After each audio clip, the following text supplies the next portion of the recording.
ప్రభును రక్షకుడైన యేసుక్రీస్తు వారి శ్రేష్టమైన నామమున చేరువచ్చిన పిల్లలందరికీ ప్రత్యేకమైన వందనాలు తెలియజేస్తూ ఉన్నాం. ఉదయకాల సమయంలో ప్రభుని ఆరాధించడానికి, ప్రభు తన అత్యున్నతమైన ప్రేమ మన ఎడల చూపిన విధానానికి కృతజ్ఞతలు చెల్లించడానికి, ఆ ప్రభు ఆత్మ నడిపింపుతో మనం ప్రభుని ఆరాధించడానికి ప్రభువే మనకు సహాయం చేశారు. అందుని బట్టి ప్రభుకు స్తోత్రాలు చెల్లిస్తూ ఉన్నాం. ఈ ఉదయకాల సమయం, ఇది మొదటి ఆదివారం నెలలో. ప్రతి నెల మొదటి ఆదివారం ప్రియులు దేవుని దాసులు శైలేష్ గారు వాక్యం అందించాలి. షెడ్యూల్లో ఉన్న ప్రకారం అన్నే వాక్యం అందించాలి. అనుకున్న ప్రయాణాన్ని బట్టి నేను మీకు వాక్యం అందించడానికి మీ ఎదుట నిలబడి ఉన్నాను. వాస్తవానికి నేను అననుమూరు వెళ్ళవలసింది. బ్రహ్మయ్య అన్న అననుమూరు వెళ్ళి ఇక్కడ వాక్య పరిచర్యకై నన్ను నిలవబడటానికి అన్న చెప్పిన మాటను బట్టి ఇక్కడ ఈ స్థలంలో నిల్చున్నాం. మెట్టుకేదేమైనా దేవుని వాక్యం విశేషమైంది. మనం వాక్యంతో హెచ్చరింపబడదాం. పరిశుద్ధ గ్రంథమైన బైబిల్లో నుండి క్రొత్త నిబంధన గ్రంథం, లేఖనాల నుండి క్రొత్త నిబంధన గ్రంథం, ప్రకటన గ్రంథం, క్రొత్త నిబంధనలో చివరి పుస్తకం ప్రకటన గ్రంథం 2వ అధ్యాయం. ప్రకటన గ్రంథం 2వ అధ్యాయం 25వ వచనం.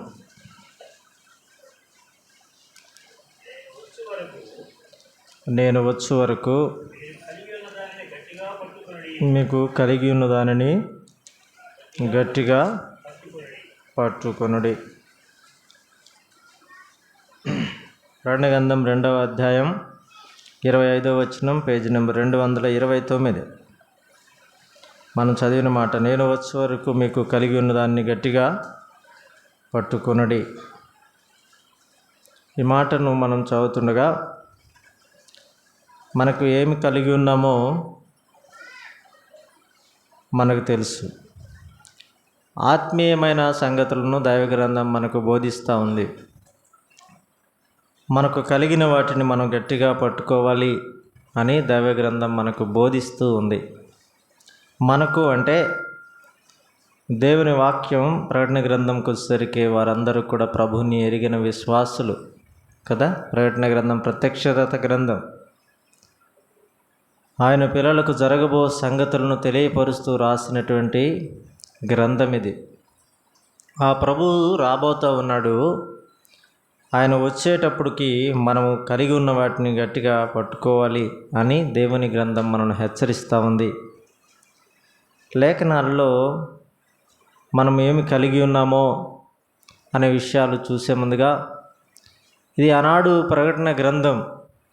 ఎందుకంటే 29వ వచనాన్ని మనం చదివితే 29వ వచనంలో ఉన్నమాట అదే వచనం, అదే అధ్యాయం 29.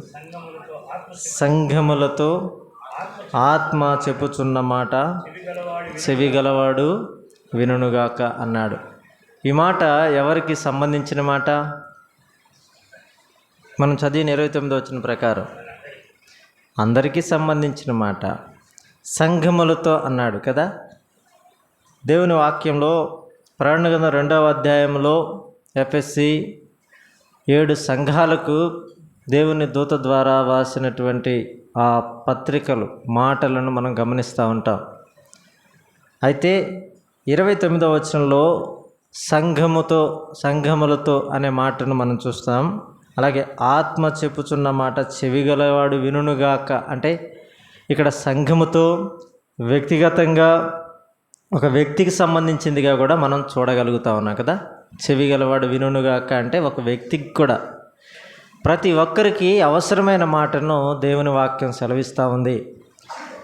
25వ వచనంలో మనం చదివిన మాటలో నేను వచ్చు వరకు అంటే ప్రభువు వచ్చు వరకు అనే మాటను మనం అర్థం చేసుకోవాలి కదా. ఎవరైనా మన చేతికి ఒక వస్తువు ఇచ్చి నేను వచ్చేంతవరకు దీన్ని గట్టిగా పట్టుకో అని చెప్తే, అది మరలా వాళ్ళు వచ్చేంత వరకు మనం దాన్ని జాగ్రత్తగా చూసుకోవాలని భద్రతను జ్ఞాపకం చేస్తూ ఉంది. మనం పిల్లలకి అప్పగించినప్పుడు వాళ్ళు భయంగా పట్టుకుంటారు, ఇది పడితే మళ్ళీ మన అంత అంతాడేమో అన్నట్లుగా కదా. అలాగే దేవుడు మనకు కొన్ని ఇచ్చాడు. దేవుని వాక్యంలో మనకు అనేకమైనవి విశేషంగా ఉచితంగా అనుగ్రహించాడు. కేవలం వాటిని మనం గట్టిగా పట్టుకొని మన విశ్వాస జీవితాన్ని కాపాడుకొని ఆ ప్రభు కొరకు ఎదురు చూడాలనేది దేవుని యొక్క విశేషమైన ఉద్దేశ్యం. లేఖనాల్లో నుండి మనం గమనిస్తే కొరింథీ పత్రిక 13వ అధ్యాయం 13వ వచనంలో, మొదటి పత్రికలోనే కొరింథీ పత్రిక 13వ అధ్యాయం 13వ వచనంలో ఒక మాట ఉంటుంది. 13వ అధ్యాయం 13వ వచనంలో ప్రేమను గురించి అక్కడ చెప్తూ కింద ఆ 13:13లో ఒక మాటతో అక్కడ ముగించాడు. ఏమన్నాడు? 3 చదువుదాం మనం అక్కడ. కాగా విశ్వాసము, నిరీక్షణ, ప్రేమ, ఈ మూడును నిలుచును, వీటిలో శ్రేష్టమైనది ప్రేమయ్య అన్నాడు. అక్కడ 3 విశేషమైన విషయాలను జ్ఞాపకాన్ని తీసుకొచ్చాడు. ఏమిటా 3 విశేషమైన విషయాలంటే విశ్వాసము, నిరీక్షణ, ప్రేమ. ఈ 3 ఏమిటంటే శ్రేష్టమైనవి అన్నాడు. శ్రేష్టమైనవి అంటే మంచివి, విలువైనవి, గొప్పవి.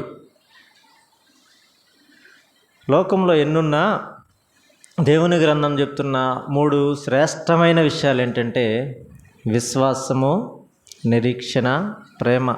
సంఘానికి కావలసిన అతి శ్రేష్టమైన విశేషమైన విషయాలు ఏంటంటే విశ్వాసం, నిరీక్షణ, ప్రేమ. వ్యక్తికైనా సంఘానికైనా ఇవి చాలా ప్రాముఖ్యమైనవి కదా, చాలా ప్రాముఖ్యమైనవి. మనం ఇక్కడ గమనిస్తే విశ్వాసాన్ని గురించి పేతురు రాసిన 2వ పత్రికలో మనం గమనించినప్పుడు అపోస్తలుడైన పేతురు పత్రిక రాస్తూ 2వ పత్రిక 1వ అధ్యాయంలోనే 1వ వచనంలో ఒక మాటను రాస్తాడు కదా. అక్కడ ఏమంటాడంటే, యేసుక్రీస్తు దాసుడును అపోస్తలుడైన సీమోను పేతురు మన దేవుని యొక్కయు రక్షకుడైన యేసుక్రీస్తు యొక్కయు నీతిని బట్టి మా వలనే అమూల్యమైన విశ్వాసము పొందిన వారికి అంటాడు కదా. ఎందుకు విశ్వాసాన్ని గట్టిగా పట్టుకోవాలంటే అది అమూల్యమైంది. అమూల్యమైన పదాన్ని అపోస్తలుడైన పేతురు ఉపయోగించాడు. మొదటి పత్రికలో కూడా కదా, ప్రభు రక్తాన్ని గురించి చెప్పవలసి వచ్చినప్పుడు ఆయన అన్నాడు, అమూల్యమును నిర్దోషమును నిష్కలంకమైన క్రీస్తు వంటి గొర్రెపిల్ల రక్తము చేత మీరు విమోచింప అంటారు. అమూల్యం అంటే వెలకట్టలేనిది. మన విశ్వాసం ఎలాంటిదంటే వెలకట్టలేనిది. విశ్వాసం ఎలా అనుగ్రహింపబడిందంటే ఆయన ద్వారానే కదా. ఎఫెసీ పత్రికలో ఈ మాటలు ఉన్నాయి. ఉచితంగా మనకు ఆయన అనుగ్రహించాడు. విశ్వాసం ద్వారా మనం రక్షింపబడ్డాం. విశ్వాసం కూడా ఆయన యందు మనం నమ్మిక ఉంచడం ద్వారా ఆ మాటలు మనం గమనిస్తూ ఉంటాం. చూడండి, లేఖనాల్లో మరొక మాట మనం చూసినట్లయితే ఎఫెసీ పత్రిక 6వ అధ్యాయం 16వ వచనం, మన మాటకు అనుగుణంగా, మన లేఖనానికి అనుగుణంగా ఒక మాట చూస్తే 6వ అధ్యాయం 16వ వచనంలో అపోస్తలుడైన పౌలు ఆ విశ్వాసాన్ని గురించి చెప్తూ 6:16 ఎఫెసీ పత్రిక, ఇవన్నీగాక విశ్వాసమను డాలును పట్టుకునడి అన్నాడు.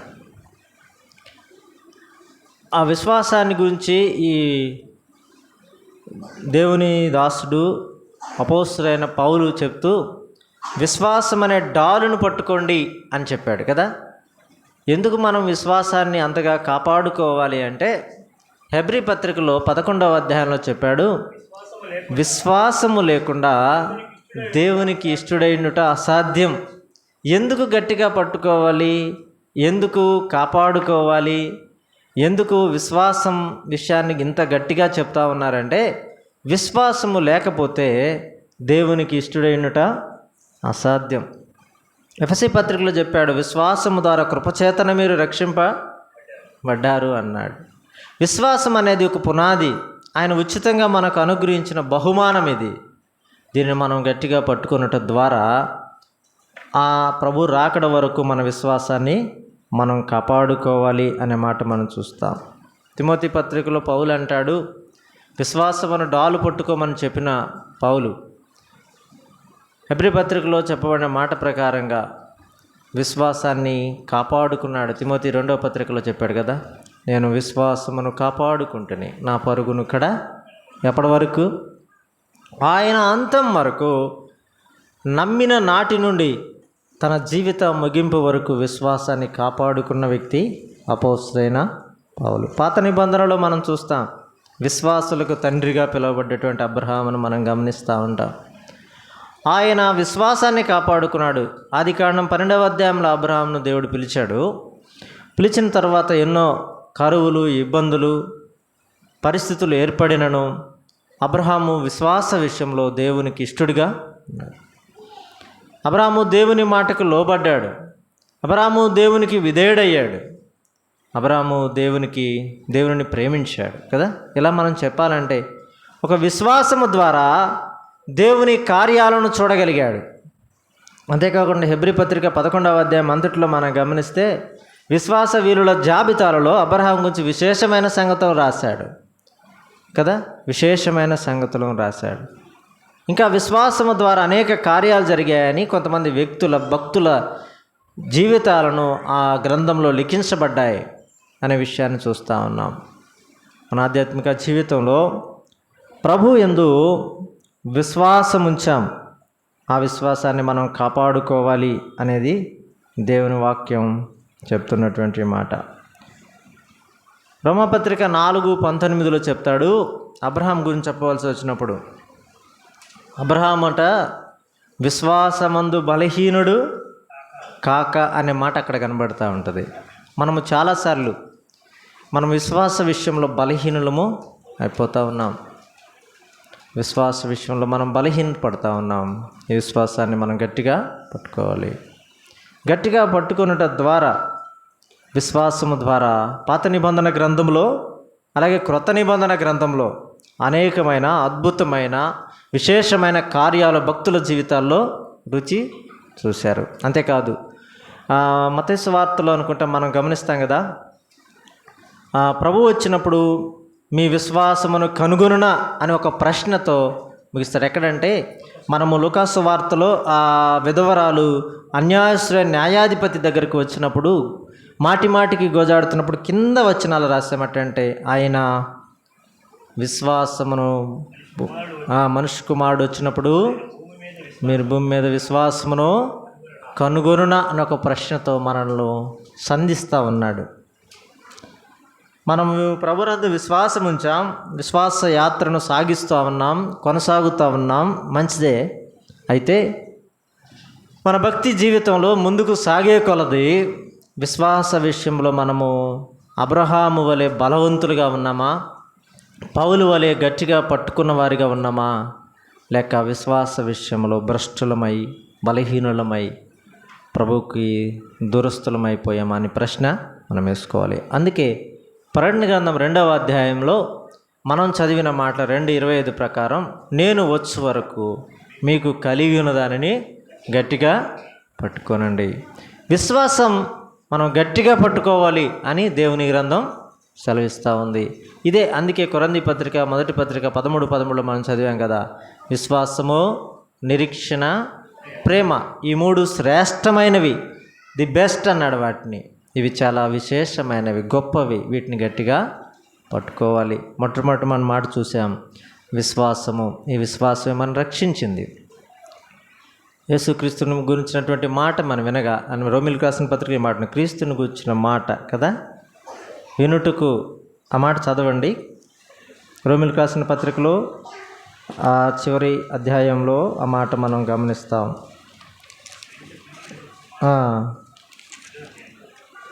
అధ్యాయం కాగా వినుట వలన విశ్వాసం కలుగును, క్రీస్తును గూర్చిన మాట వలన కలుగును. వచనం 10వ అధ్యాయం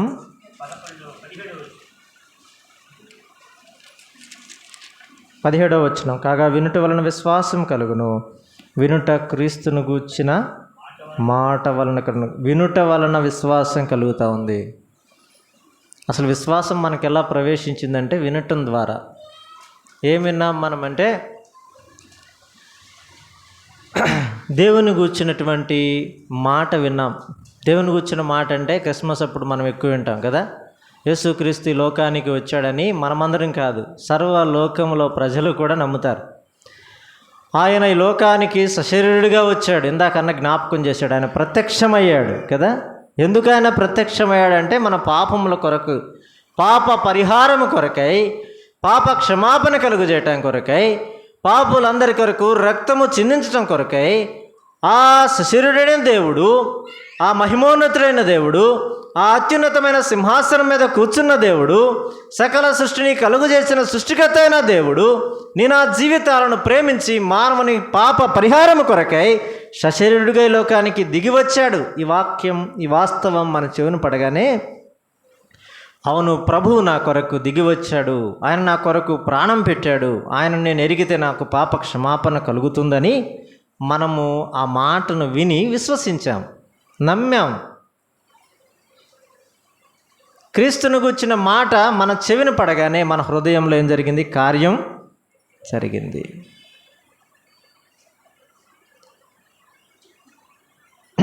ఆ మాటనే రోమిలకు రాసిన 10:17 చెప్తున్నాడు. కాగా వినుట వలన విశ్వాసం కలుగుతూ ఉంది. ఆనాటి నుండి, విశ్వసించిన నాటి నుండి దేవుని మాటలు మన హృదయాల్లోనికి వస్తూ ఉంటుండగా మనం విని విశ్వసించి మనము క్రీస్తులో సాగిపోతూ ఉన్నాం. ఇలాగూ ప్రభు ద్వారా పొందుకున్న మన విశ్వాసం మనం గట్టిగా పట్టుకోవాలి. మొట్టమొదటి మాటను జ్ఞాపకం చేస్తూ ఉన్నాం. నేను వచ్చే వరకు మీరు మీకు కలిగిన దాన్ని గట్టిగా పట్టుకోనండి. ఆత్మ సంఘములతో చెప్పుచున్న మాట చెవిగలవాడు వినుగాక. విశ్వాసాన్ని కాపాడుకోవాలి, విశ్వాసాన్ని గట్టిగా పట్టుకోవాలి. విశ్వాసం అనే డాలు ద్వారా మనము విజయం సాధించాలి అనే మాటను మనం జ్ఞాపకం పెట్టుకుంటూ వచ్చాం. కొందరు భక్తుల జీవితాల్లో ఇవి వారి విశ్వాసం ద్వారా 11వ అధ్యాయం హెబ్రీ పత్రిక అంతా చదవండి, ఎన్నో కార్యాలు వారు చూడగలిగారు. మరొక మాట మనం చూస్తాం. 2వ మాట నిరీక్షణ అనే మాటను మనం చదివాం కదా. హెబ్రీ పత్రిక 10వ అధ్యాయం 23వ వచనం. హెబ్రీ పత్రిక వాగ్దానము చేసినవాడు నమ్మదగినవాడు కనుక మన నిరీక్షణ విషయమై మనం ఒప్పుకున్నది నిశ్చయముగా పట్టుకుందాము అన్నాడు. నిరీక్షణను గూర్చినటువంటి మాటను అక్కడ మనం చూస్తాం. నిరీక్షణను ఏం చేయాలి? గట్టిగా పట్టుకోవాలి. తీతు పత్రిక 1వ అధ్యాయం 2వ వచనం. తీతు పత్రికలో చదువుదా 1వ అధ్యాయం 2వ వచనం.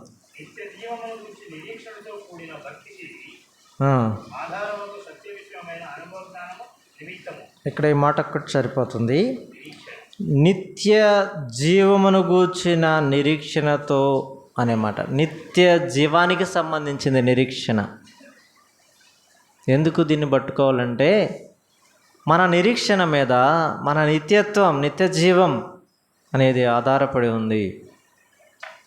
నిరీక్షణ అనే మాటను చెప్తూ నిత్య జీవముతో కూడిన నిరీక్షణ అన్నాడు. దీన్ని ఏమన్నాడు? ఇంకా చాలా విషయాలు ఉన్నాయి. ఇది నిత్య జీవంతో పోల్చబడింది. ఆ మాట చూస్తూ ఉన్నాం. రోమీయులకు రాసిన పత్రిక 4వ అధ్యాయం 18వ వచనంలో మళ్ళీ అబ్రహాం గురించి చెప్తూ, రోమీయులకు రాసిన పత్రిక 4వ అధ్యాయం 18వ వచనంలో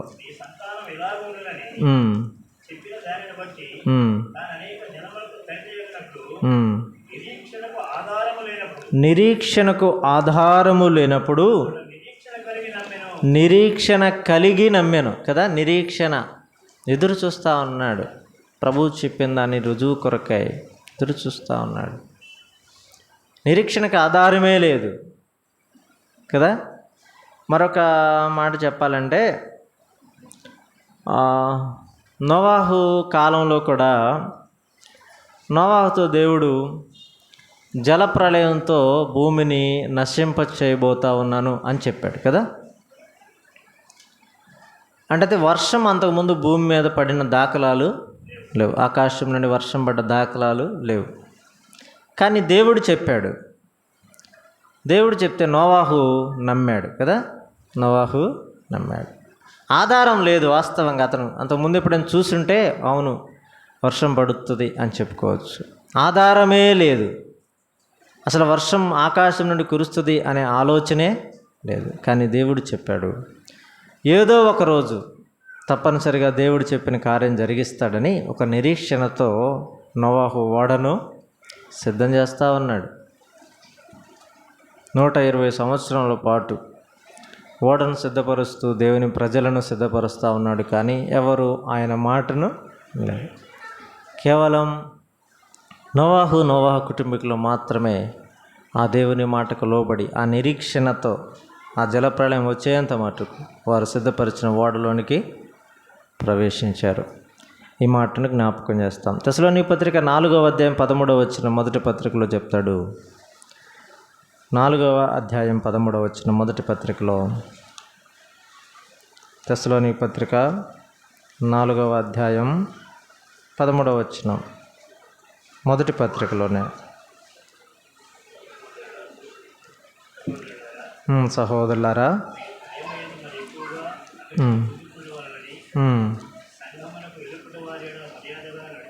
13వ వచనం అన్నా, సహోదరులారా నిరీక్షణ లేని ఇతరుల వరే మీరు దుఃఖపడకుడు నిమిత్తం అనే మాటతో ప్రారంభించి అక్కడ చెప్తాడు, మేము ప్రభువు మాటను బట్టి మీతో చెప్పినదేమనగా ప్రభువు రాకడ వరకు సజీవులమై నిలుచుండి మనము నిద్రించిన వారి కంటే ముందుగా ఆయన సన్నిధికి చేరము. ఆర్భాటముతోనూ ప్రధాన దూత శబ్దంతోనూ దేవుని బోధతోనూ పరలోకం నుండి ప్రభువు దిగి వచ్చును. క్రీస్తునందుండి మృతులైన వారు మొదట లేతురు. ఆ మీదట సజీవులై నిలిచి ఉండు మనము వారితో కూడా ఏకంగా ప్రభువును ఎదుర్కొన్నట్టుకు ఆకాశ మండలమునకు మేఘముల మీద కొనిపోబడదము అనే మాట. కాగా మనము సదాకాలము ప్రభువుతో కూడా ఉందుము. ఏమిటి మన నిరీక్షణ అంటే, మనం చనిపోయినా ఒక దినాన లేపబడతాం. మనం చనిపోయినా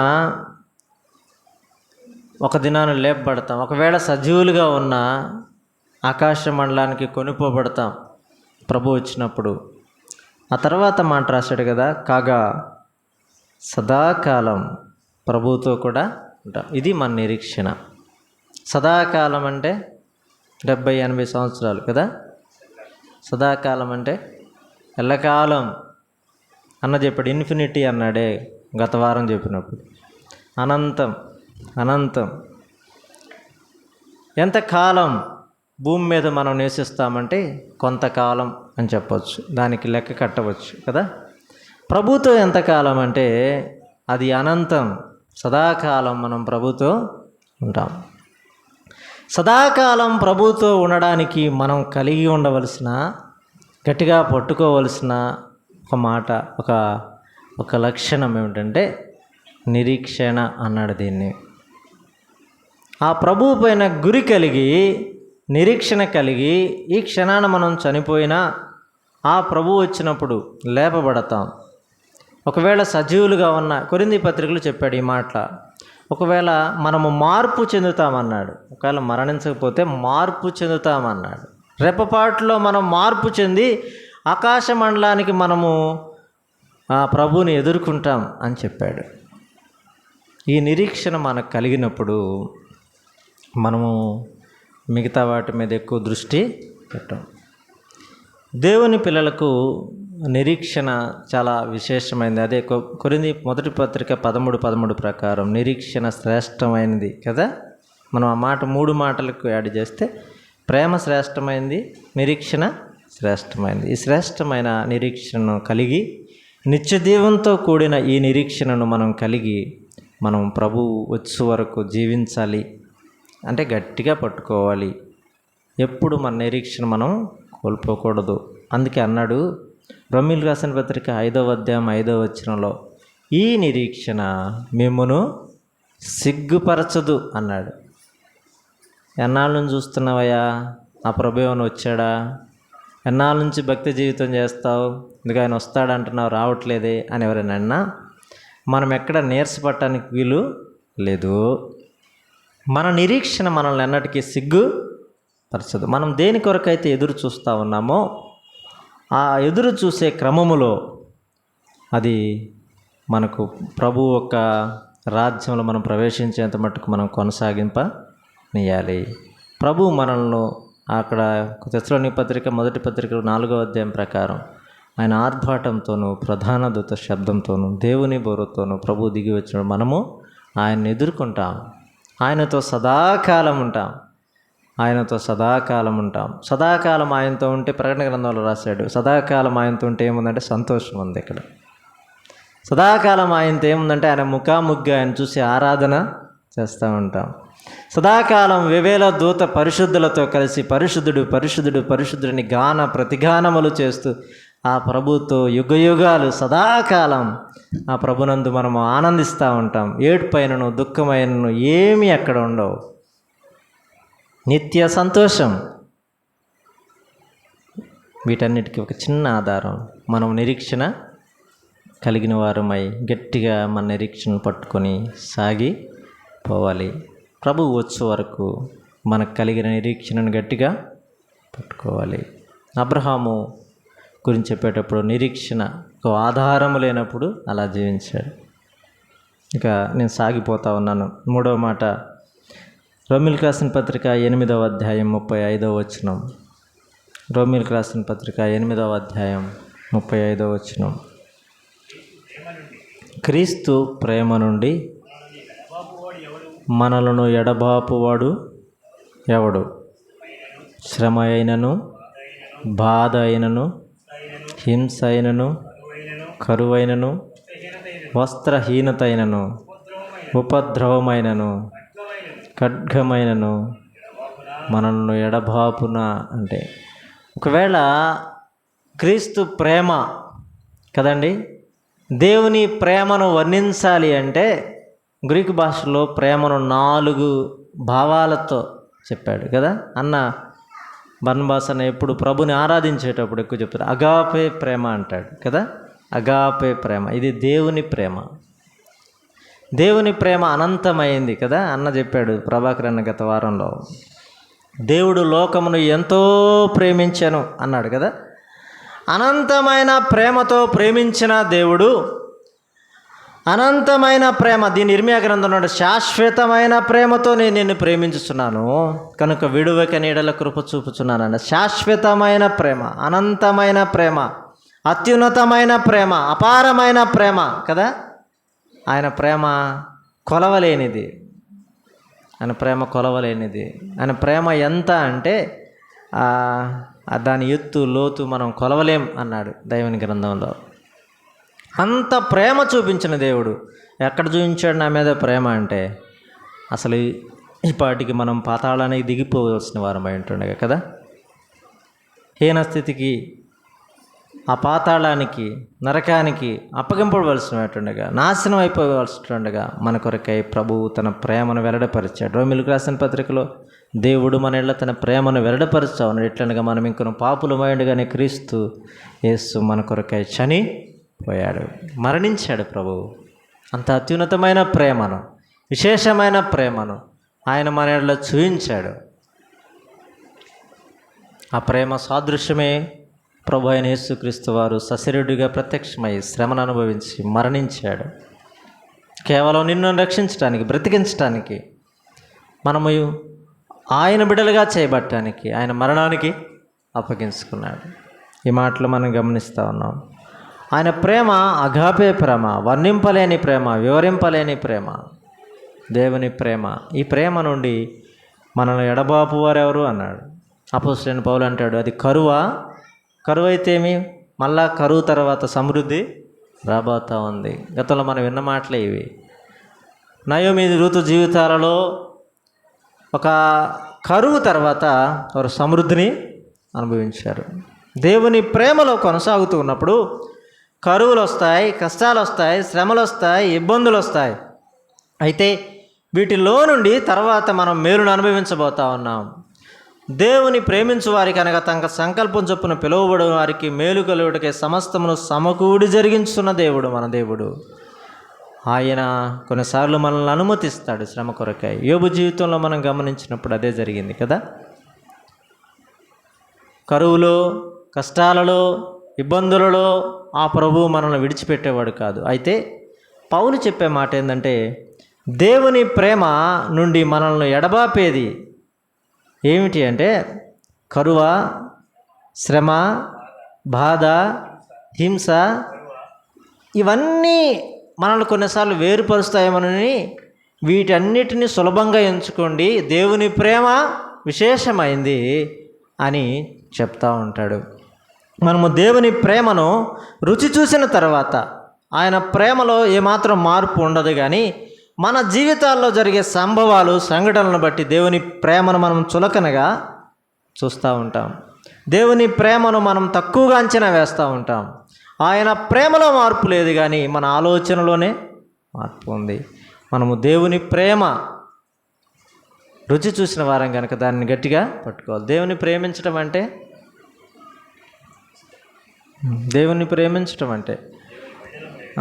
అది నిన్ను వలె నీ పొరుగు వారిని ప్రేమించమని దేవుడే చెప్పాడు కదా. యోహాను పత్రికలో చెప్పాడు, కనబడుతున్న నీ సహోదరుని ప్రేమింపలేని వాడు కనబడిని దేవుని ఎలా ప్రేమిస్తావు, నువ్వు అబద్ధం ఆడుతున్నావు అన్నాడు అక్కడ కదా. దేవుని ప్రేమించడం అంటే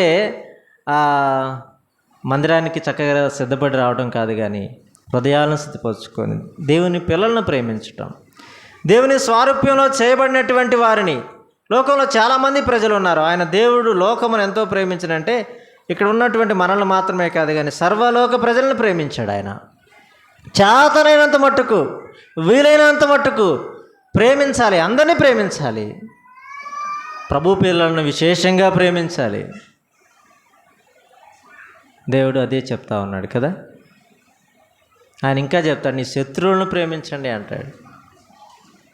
కొంచెం లోపలికి వెళ్ళి చెప్తాడు, నీ శత్రువులను కూడా ప్రేమించండి అంటాడు. మరొక భక్తుడు చెప్తాడు, లోకంలో శత్రువులు అంటే ఎవరు ఉండకూడదు అంటాడు. నిజం, లోకంలో శత్రువులు అంటే ఎవరు ముగ్గురు ఉండాలంటాడు. ఒకటి అపవాది, రెండోది లోకం, మూడోది శరీరం. ఇవే నీ శత్రువులు ఉండాలి, కానీ మనుషులు నీ శత్రువులుగా ఉండడానికి వీలు లేదు. నువ్వు అందరినీ ప్రేమించు అంటాడు. గట్టిగా పట్టుకున్నామా, ఎక్కడైనా వదిలిపెట్టామా ఈ విషయంలో కదా. దేవుని ప్రేమించటంలో ప్రేమ విషయంలో మనం గట్టిగా పట్టుకున్నామో లేదో పరీక్ష చేసుకోవాల్సిన వారమై ఉన్నాం. ఈ మాట నేను దాటిపోవడానికి ఇష్టపడతా ఉన్నాను. ప్రకటన గ్రంథం 2వ అధ్యాయం 4వ వచనం అంటాడు, నీ మొదటి ప్రేమను నీవు విడిచితివి.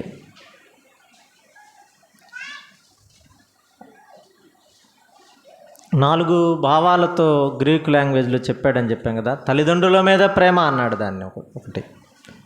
రెండవది భార్యాభర్తల ప్రేమ అన్నాడు, స్నేహితుల ప్రేమ అన్నాడు, దేవుని మీద ప్రేమ. చాలాసార్లు మనము ఆ వరుస క్రమంలో చాలాసార్లు మనం పట్టుకున్న ప్రేమను వదిలిపెట్టాం కదా. తల్లిదండ్రుల మీద ప్రేమను వదిలిపెట్టాం, భార్యాభర్తల మధ్య ప్రేమను వదిలిపెట్టాం, స్నేహితుల మధ్య ప్రేమను వదిలిపెట్టాం, దేవుని మీద ప్రేమను వదిలిపెట్టాం. ఇది గట్టిగా పట్టుకోవాలి. ఆయన మనల్ని ప్రేమించాడు, యోగ్యత లేని మనల్ని ప్రేమించాడు. ఆయన ప్రేమ నుండి మనము ఎడబాపున్నది ఏది ఉండకూడదు. ఆయన ప్రేమను జ్ఞాపకం చేసుకుంటూ ఆ ప్రేమామయుని మనము ప్రేమిస్తూ మన విశ్వాస జీవితంలో సాగిపోవాలి. గతంలో జ్ఞాపకం చేశాడు ప్రభాకర్ అన్న మాటలు మళ్ళీ జ్ఞాపకానికి వస్తూ ఉన్నాయి. సీమోను పేతురుని పదే దేవుడు అడిగాడు, సీమోను పేతురు, నీవు నన్ను ప్రేమించున్నావా, నీవు నన్ను ప్రేమించున్నావా, నీవు నన్ను ప్రేమించున్నావా అని ముమ్మారు అడిగాడు కదా. ముమ్మారు బొంకాడు, అంతకుముందు ముమ్మారు ప్రేమిస్తున్నావు అడిగితే ప్రేమిస్తున్నాను ప్రభువా అని చెప్పాడు. మనల్ని కూడా అడుగుతాడు దేవుడు, నీ ప్రేమ విషయంలో గట్టిగా పట్టుకున్నావా? మొదటిసారి పట్టుకున్నామంట, రెండోసారి వదిలిపెట్టామంటాం మనమైతే. తప్పనిసరి, ఇది మానవ నైజం. మానవ నైజం. మనుషుల మధ్య ప్రేమ తాత్కాలికమైంది కదా. ప్రేమలో మార్పు ఉంటుంది, దేవుని ప్రేమలో మార్పు ఉండదు. ప్రేమ, యేసుని ప్రేమ, ఇది ఎవ్వరు కొలువలేనిది. నిజము దీనిని నమ్ము, ఇది భువి అందించలేనిది. ధరణిలోని ప్రేమలన్నీయు స్థిరము కాదు, తరిగిపోవును. యేసుక్రీస్తు కల్వరి ప్రేమ కడవరకు ఆదరించును. ప్రేమ, యేసుని ప్రేమ, ఇది ఎవ్వరు కొలువలేనిది. నిజము దీనిని నమ్ము, ఇది ధర అందించలేనిది. దేవుని ప్రేమ భూమి మీద మరి ఎవ్వరు అందించలేరు. అందుకని ఆ ప్రేమను రుచి చూసిన మనం, ఆ ప్రేమ స్వారూప్యంలో ముద్రించబడిన మనం ప్రేమ కలిగి మనం నడుచుకోవాలని దేవుని గ్రంథం సెలవిస్తుంది. గతంలో ఈ మాటలు గలతీ పత్రిక 5:22 చెప్పేటప్పుడు ఆత్మఫలమేమనగానే మాటలు చాలా విశేషమైన విషయాలు ఆ ప్రేమను గురించి చెప్పాను. మీకు జ్ఞాపకం ఉండే ఉంటుంది. ప్రేమ గురించి కొరింథీ పత్రిక 13వ అధ్యాయంలో మనం చదువుతూ ఉంటే, ప్రేమ అన్నింటినీ తాలుకుంటుంది కదా. ప్రేమ అన్నింటినీ ఓర్చుకుంటుంది, ప్రేమ అన్నింటినీ సహిస్తూ ఉంది. మరి ప్రేమను పట్టుకున్నాం అని చెప్పుకునే వాళ్ళు ఆ 13వ అధ్యాయం కొరింథీ పత్రిక మొదటి పత్రిక 13వ అధ్యాయంలో లక్షణాలు ఉన్నాయో లేవో మనం గమనించుకోవాలి. తట్టుకుంటున్నామా, సహిస్తూ ఉన్నామా, తాళుకుంటా ఉన్నామా? అలాగూ మనం ప్రేమ కలిగిన వారమై జీవించాలి.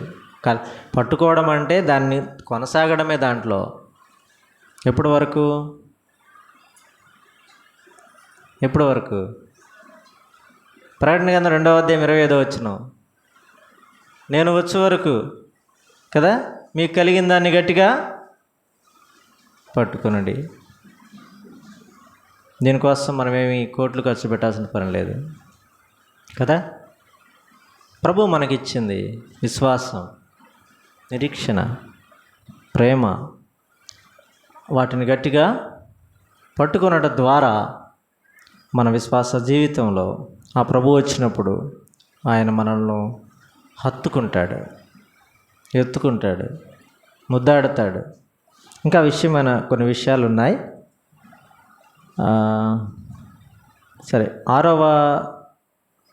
ఫిలిప్పీ పత్రిక 2:16 ఒక మాట జ్ఞాపకం చేస్తాను. ఫిలిప్పీ పత్రిక 2:16, ఫిలిప్పీ పత్రిక 2:16. జీవవాక్యమును చేత పట్టుకొని లోకమందు జ్యోతుల వలె కనబడుతూ ఉన్నారు కదా. ఇక్కడ ఏం పట్టుకోమన్నాడు? జీవవాక్యం అన్నాడు కదా. వాక్యాన్ని చేతబట్టుకోవాలి అన్నాడు. వాక్యాన్ని చేతబట్టుకుంటే తర్వాత చెప్పిన మాట ఏంది? జ్యోతుల వలె అన్నాడు కదా. జ్యోతుల వలె అన్నాడు. దానియేలు, షడ్రక్, మెషక్, అబేద్నెగోలు బబులోన్లో ఉన్నారు. వారికి ఆధారం ఏంటి? దేవుని వాక్యమే కదా. వారి ముందు తినడానికి మంచి ఆహారం ఉంది, రాజు భుజించు భోజనం ఉంది. దాంతో మేము అపవిత్రపరచకూడదు అని దైవ గ్రంథం చెప్తున్న మాటను బట్టి వారు దానిని ముట్టక శాఖధాన్యాలు తిన్నారు కదా.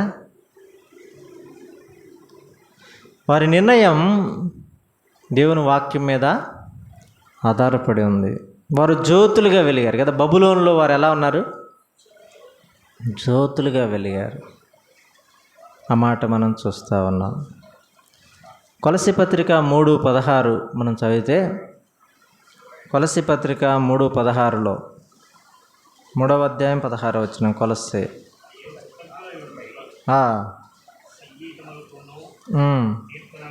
చివరి మాట పద్యములతోనూ బోధించుచు బుద్ధి చెప్పుచు కృపా సహితముగా మీ హృదయములలో దేవుని గూర్చి గానము చేయొచ్చు సమస్త విధముల జ్ఞానముతో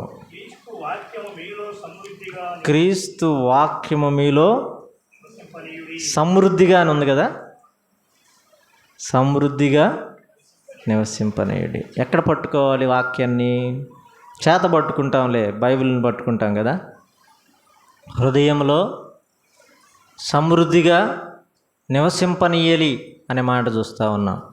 అదే దానికి మరొక మాటగా మనం చూస్తే సామెతల గ్రంథం 4వ అధ్యాయం 4వ వచనం అంటాడు. 4వ అధ్యాయం 4వ వచనంలో ఆ మాట చదువుదాం. 4వ అధ్యాయం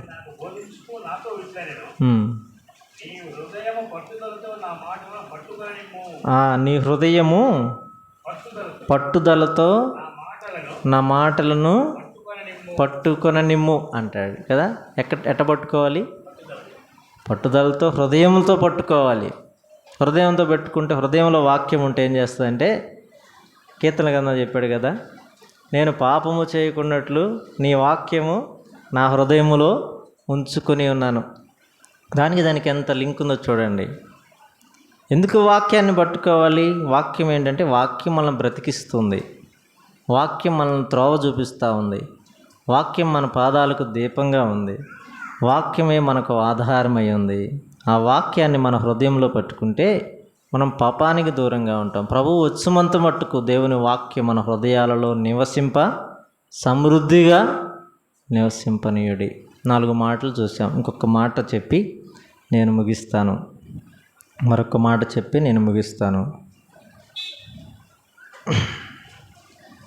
కొలస్సీ పత్రిక 2వ అధ్యాయం, కొలస్సీ పత్రిక 2వ అధ్యాయం 19వ వచనం.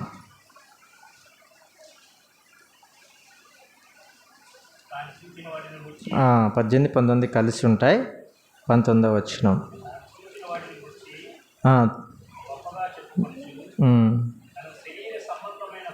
తన శరీర సంబంధమైన మనస్సు వలన ఊరక ఉప్పొంగుచు శిరస్సును హత్తుకొనని వాడెవడను మీ బహుమానములను అపహరింప నీయుకుడి అన్నాడు.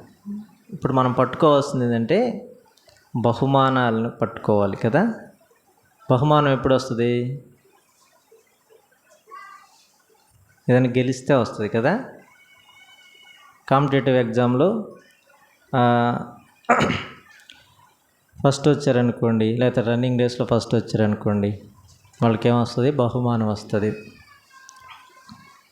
ప్రియులు రామరెడ్డి నిరీక్షణ గారి కుమారుడు మనోహర్ రెడ్డి కొంత అనారోగ్యం వచ్చింది. వాస్తవంగా నడవలేని పరిస్థితి వచ్చింది, ఇబ్బంది పడ్డాడు. కానీ ప్రభు కృప చూపించాడు. తను చక్కగా చదివి మండలం ఫస్ట్, మనోహర్ రెడ్డి కోర్సుపాడు మండలంలోనే ఫస్ట్ వచ్చాడు. 587 మార్కులు కదా. ఎందుకంటానంటే దేవుని పిల్లలను ఆయన ప్రేమిస్తాడు, ఆయన విశేషంగా అలంకరిస్తాడు. ఆ అబ్బాయి ఫస్ట్ వచ్చాడు కనుక అతను గెలిచాడు కదా, గెలిచాడు. అలాగూ మన బహుమానాన్ని మనం అపహరింపేవాడు ఒకడు ఉన్నాడు. దేవుడు ఎన్నో బహుమానాలు ఇచ్చాడు మనకు, కృపావరాలుగా. గిఫ్టెడ్ అంటారు, గిఫ్ట్స్ అంటారు కదా, అవన్నీ కూడా బహుమానాలే. చాలా బహుమానాలు మనకి ఇవ్వబడ్డాయి, చాలా పరిచర్య చేసే వరాలు మనకి ఇవ్వబడ్డాయి. ఇవన్నీ దేవుడు ఉచితంగా ఇచ్చాడు కదా. పరిచర్య వరం ఇచ్చాడు, పాడే వరం ఇచ్చాడు, హెచ్చరించే వరం ఇచ్చాడు, ఎన్నో బహుమానాలు మనకి ఇచ్చాడు దేవుడు గిఫ్ట్స్గా. అవన్నీ అపహరింపబడతా ఉన్నాయి నేటి దినాల్లో, కడవరి దినాలలో ఇవన్నీ అపహరింపబడతా ఉన్నాయి. గతంలో చాలా విశేషంగా ఆసక్తిగా పరిచయం చేసిన వాళ్ళు ఇప్పుడు చేయట్లే కదా. కారణం, అంతకుముందు వీక్లీ ప్రోగ్రామ్ వేసుకొని చక్కగా మందిరాన్ని శుభ్రపరిచేవాళ్ళు కొంతమంది ఉన్నారు. నలుగురుగా, ఐదుగురుగా చేశారు. ఇప్పుడు చేయలేకపోతా ఉన్నాం. మన వరాన్ని అపహరించాడు వాడు కదా. అంతకుముందు డ్రమ్ము కొట్టేవాళ్ళు ఉండేవాళ్ళు, ఇప్పుడు డ్రమ్ కొట్టడం లేదు కానీ ప్యాడ్ కొట్టేవాళ్ళు ఒకళ్ళు ఉన్నారనుకోండి, డ్రమ్ము కంజర కొట్టేవాడు. ఆల్టర్నేట్ ఉండేది ప్రతిదానికి, ఒకరు లేకపోయినా మరొకరు లేకపోతే. అపహరింపబడతా ఉన్నాయి, మన తలాంతులు అపహరింపబడతా ఉన్నాయి, బహుమానాలు అపహరింపబడతా ఉన్నాయి, ప్రభువు మనకి ఇచ్చినటువంటి వాటిని అపహరింపబడతా ఉన్నాయి. కారణం ఏంటంటే మన దగ్గర ఉన్న నిర్లక్ష్యమే. కానీ వీటన్నింటిని మనం గట్టిగా పట్టుకొని సంఘము క్షమాభివృద్ధి కొరకై, మన ఆత్మ క్షమాభివృద్ధి కొరకై, ప్రభువు రాకడ కొరకై, ప్రభు వచ్చేంత మట్టుకు మనం ఇవి చేయాలి. దీన్ని ఎప్పుడైతే మనం ప్రభువులో ఆసక్తిగా పరిచర్యలో సాగిపోతామంటాం, ప్రభు చెప్పాడు కదా, నేను వచ్చేటప్పుడు మీకు జీతం తీసుకొస్తా అన్నాడు, బహుమానం అన్నాడు కదా. బహుమతులు ఉన్నాయి, బహుమానాలు ఉన్నాయి, జీతాలు ఉన్నాయి. ప్రభు వచ్చేంత మట్టుకు మనము అలాగూ ఆయన ఇచ్చినటువంటి బహుమానాలను గట్టిగా పట్టుకోవాలి. ఇందుకొరకే ప్రభువు మనల్ని ప్రేమించి మన కొరకై ప్రాణం అర్పించాడు. నేను వస్తూ ఉన్నాను, మొదటిసారి వచ్చినప్పుడు నేను వచ్చి మీ అందరి కొరకై ప్రాణాన్ని పెట్టాను. ఆ ప్రాణాన్ని గురించి ప్రాణ విమోచన క్రయధనాన్ని చెల్లించాను, రక్తాన్ని చిందించాను, మరణించాను, సమాధి చేయబడ్డాను, తిరిగి లేచాను. మీరు నన్ను ఆయన విశ్వసించారు, మంచిదే. ఆ విశ్వాసాన్ని అలాగే కాపాడుకోండి, ఆ నిరీక్షణ అలాగే కాపాడుకోండి, ఆ ప్రేమను అలాగే కాపాడుకోనండి. మీకు అందింపబడిన వాక్యాన్ని మీ హృదయాల్లో భద్రం చేసుకొని సాగిపోండి. మీకు ఇవ్వబడినటువంటి బహుమానాలను ఎవరు అపహరింపకుండా మీరు సంఘ క్షమాభివృద్ధి కొరకై, మీ ఆత్మలో బలపడటానికి కొరకై మీరు ఆ పనుల్లో సాగిపోండి. నేను మరలా వస్తూ ఉన్నాను, నేను వచ్చినంత మటుకు మీరు వీటిని గట్టిగా పట్టుకోనండి అని ప్రభు చెప్పాడు. ప్రభు ఈ మాటలు మన వినికిడిలో దీవించునుగాక, మనం అలాగూ సాగిపోదుముగాక. ఆమేన్.